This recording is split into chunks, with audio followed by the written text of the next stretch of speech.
ಮನಸ್ಸಿಗೆ ಬಹಳ ನೋವಾಗ್ತಕ್ಕಂಥ ವಿಷಯ ಅಂತಂದರೆ ಲೇಡೀಸು ಸಹ ಸ್ಮೋಕ್ ಮಾಡೋಕ್ಕೆ ಶುರು ಮಾಡಿದ್ದಾರೆ. ನಾನು ಚಿಕ್ಕವನಾಗಿದ್ದಾಗ ಮಹಿಳೆಯರು ಮನೆಯಿಂದ ಈಚೆ ಬರ್ತಿರಲಿಲ್ಲ.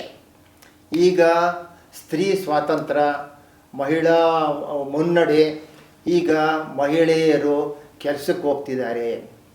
ಮಹಿಳೆಯರಲ್ಲಿ ವಿದ್ಯಾರ್ಹತೆ ಭಾಳ ಕಡಿಮೆ ಇತ್ತು. ಈಗ ಮಹಿಳೆಯರು ನಾವು ಪುರುಷರಿಗೆ ಏನು ಕಡಿಮೆ ಇಲ್ಲ ಅಂತ ಅಂದ್ಕೊಂಡು ಕೆಲಸದಲ್ಲಿ ಬರ್ತಾ ಇದ್ದಾರೆ. ನಾನು ಚಿಕ್ಕವನಾಗಿದ್ದಾಗ ಬ್ಯಾಂಕಲ್ಲಿ ಮಹಿಳೆಯರು ಇರ್ತಿರಲಿಲ್ಲ. ಈಗ ಬ್ಯಾಂಕಿಗೆ ಹೋದರೆ ಮಹಿಳೆಯರೇ ಇದ್ದಾರೆ ಬ್ಯಾಂಕಲ್ಲಿ. ಪುರುಷರು ಯಾರೋ ಒಬ್ಬರಿದ್ದರೆ ಹೆಚ್ಚು. ಮ್ಯಾನೇಜರು ಮಹಿಳೆ, ಬೇರೆಯವರು ಎಲ್ಲರೂ ಕ್ಲರ್ಕ್ಗಳು, ಕ್ಯಾಶಿಯರು ಎಲ್ಲರೂ ಮಹಿಳೆಯರೇ.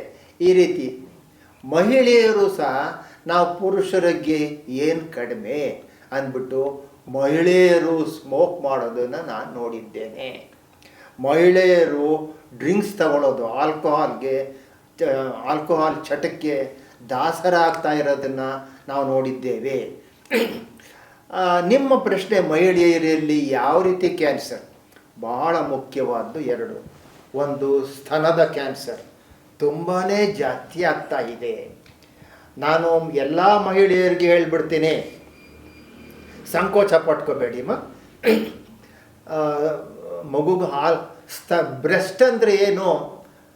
ನಾನು ಬ್ರೆಸ್ಟ್ ಕ್ಯಾನ್ಸರ್ ತುಂಬ ಜಾಸ್ತಿ ಆಗ್ತಾ ಇದೆಯಮ್ಮ, ಅದು ಬೆಂಗಳೂರಿನಲ್ಲಿ ವಿಪರೀತ ಬ್ರೆಸ್ಟ್ ಕ್ಯಾನ್ಸರ್ ಅಂದರೆ ಬ್ರೆಸ್ಟ್ ಅಂದರೆ ಏನು ಅಂತ ಕೇಳಿದ್ರು.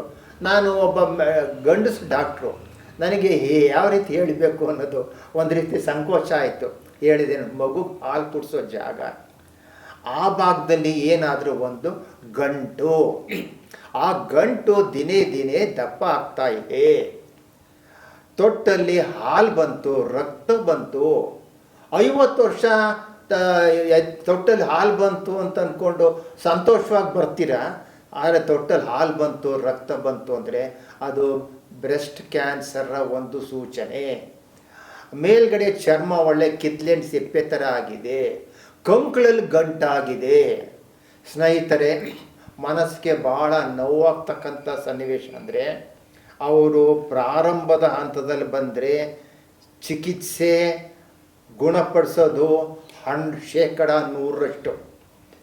ನಮ್ಮ ಒಬ್ಬರು ಸಂಬಂಧಿಕರು ಭಾಳ ಬೇಗನೆ ಕಂಡಿಡಿದು ಅದು ಆಪ್ರೇಷನ್ ಮಾಡಿಸ್ಕೊಂಡು ಅವರು ಸಂಪೂರ್ಣವಾಗಿ ಚೇತರಿಸ್ಕೊಂಡ್ಬಿಟ್ಟಿದ್ದಾರೆ. ಅವರು ಕ್ಯಾನ್ಸರ್ ಮುಕ್ತರಾಗಿದ್ದಾರೆ. ಅದೇ ಇನ್ನೊಬ್ಬರು ಸಂಬಂಧಿಕರು ಸಂಕೋಚ ಪಟ್ಕೊಂಡು ಅವರು ವೈದ್ಯರ ಹತ್ರ ಬರೋಷ್ಟೊತ್ತಿಗೆ ಅದು ಮೂಳೆಗಳಿಗೆಲ್ಲ ಹರಡ್ಬಿಟ್ಟಿತ್ತು, ಇನ್ನೊಂದು ಸ್ತನಕ್ಕೆ ಹರಡ್ಬಿಟ್ಟಿತ್ತು, ಕಂಕಳಲ್ಲೆಲ್ಲ ಗಂಟಾಗಿತ್ತು, ಆಮೇಲೆ ಮೇಲ್ಗಡೆ ಚರ್ಮ ಒಳ್ಳೆ ಕಿತ್ಲೆಂಡು ಸಿಪ್ಪೆ ಥರ ಆಗಿಬಿಟ್ಟಿತ್ತು. ಆಗ ನಾನು ಒಂದು ಆಸ್ಪತ್ರೆಗೆ ಹೆಸರಿಡಬೇಕು ಅಂದರೆ ಶಂಕರ ಕ್ಯಾನ್ಸರ್ ಆಸ್ಪತ್ರೆ ಹತ್ತಿರದಲ್ಲಿದೆ.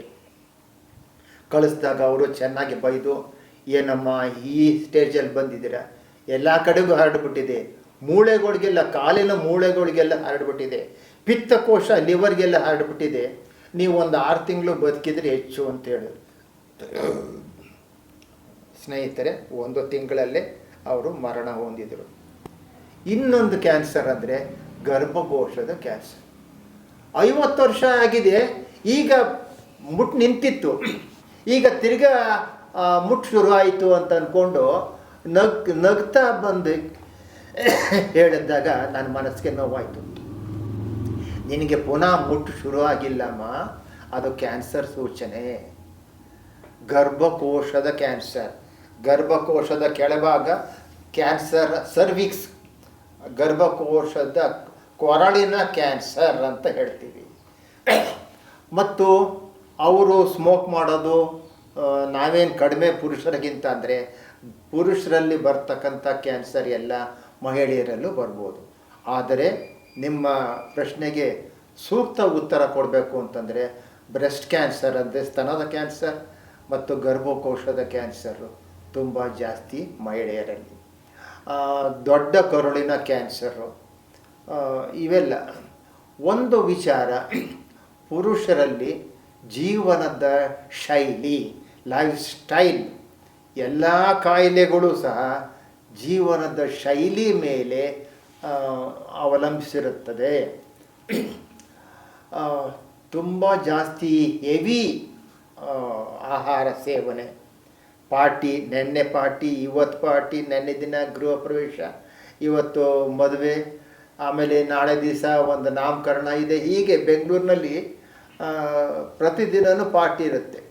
ವಿಪರೀತ ಆಹಾರ ಸೇವನೆ. ನಾವು ಆಹಾರ ಸೇವನೆ ಮತ್ತು ವ್ಯಾಯಾಮ ಈಕ್ವಲ್ಸ್ ಆಗಿರಬೇಕು. ನಾವೇನು ಆಹಾರ ತಗೊಳ್ತೀವೋ ಅದು ಎಕ್ಸ್ಪೆಂಡಿಚರ್ ಆಗಬೇಕು, ಅದು ಉಪಯೋಗ ಆಗಬೇಕು.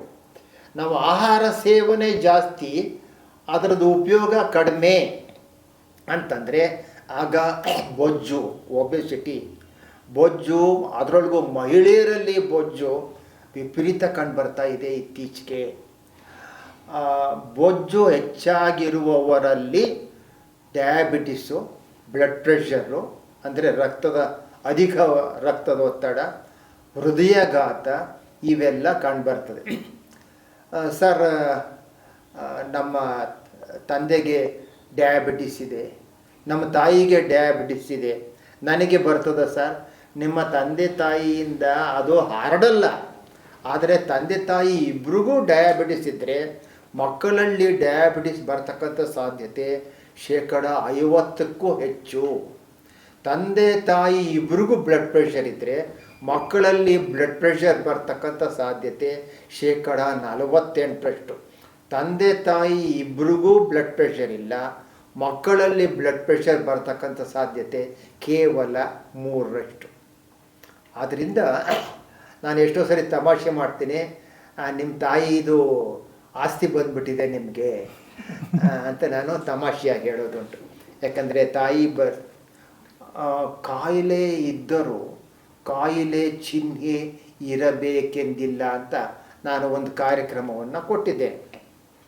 ಬಹುಶಃ ನೀವು ನೋಡಿರ್ಬೋದು. ತಾಯಿನ ಕರ್ಕೊಂಡು ಬರ್ತಿದ್ಲು ಮಗಳು ಹಳ್ಳಿಯಿಂದ. ತಾಯಿಗೆ ಡಯಾಬಿಟಿಸ್ ಅಂದ್ರೇನು? ಅದು ಕಾಯಿಲೆ ಅಲ್ಲ, ಅದು ಒಬ್ಬರಿಂದೊಬ್ಬರಿಗೆ ಹರಡೋದಿಲ್ಲ. ತಂದೆ ತಾಯಿ ಇಬ್ರಿಗೂ ಡಯಾಬಿಟಿಸ್ ಇದ್ದರೆ ಮಕ್ಕಳಿಗೆ ಡಯಾಬಿಟಿಸ್ ಬರ್ತಕ್ಕಂಥ ಸಾಧ್ಯತೆ ಭಾಳ ಜಾಸ್ತಿ. ಈ ವಿಷಯವನ್ನು ಹೇಳಿದೆ.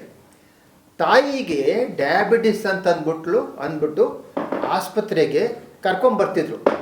ಯಾರೋ ಮಗಳು, ನೋಡಮ್ಮ ನಿಮ್ಮ ತಾಯಿಗೆ ಡಯಾಬಿಟಿಸ್ ಇದೆ, ನಿನ್ನೂ ಒಂದು ಸರಿ ಚೆಕಪ್ ಮಾಡಿ. ತಾಯಿಗೆ ಟ್ರೀಟ್ಮೆಂಟ್ ಕೊಡ್ತಾ ಇದ್ದೀವಿ ಡಯಾಬಿಟಿಸ್ಗೆ. ಡಯಾಬಿಟಿಸ್ ಪೇಷಂಟ್ ಅಂತ ಅನ್ನಲ್ಲ, ಡಯಾಬಿಟಿಸ್ ಇರ್ತಕ್ಕಂಥ ವ್ಯಕ್ತಿ ಅಂತ ಹೇಳ್ತೀವಿ. ಯಾತಕ್ಕೋಸ್ಕರ ಅಂದರೆ ಅವರು ಜೀವಮಾನ ಪೂರ್ತಿ ಡಯಾಬಿಟಿಸ್ ವ್ಯಕ್ತಿಯಾಗಿ ಉಳ್ಕೊಳ್ತಾರೆ.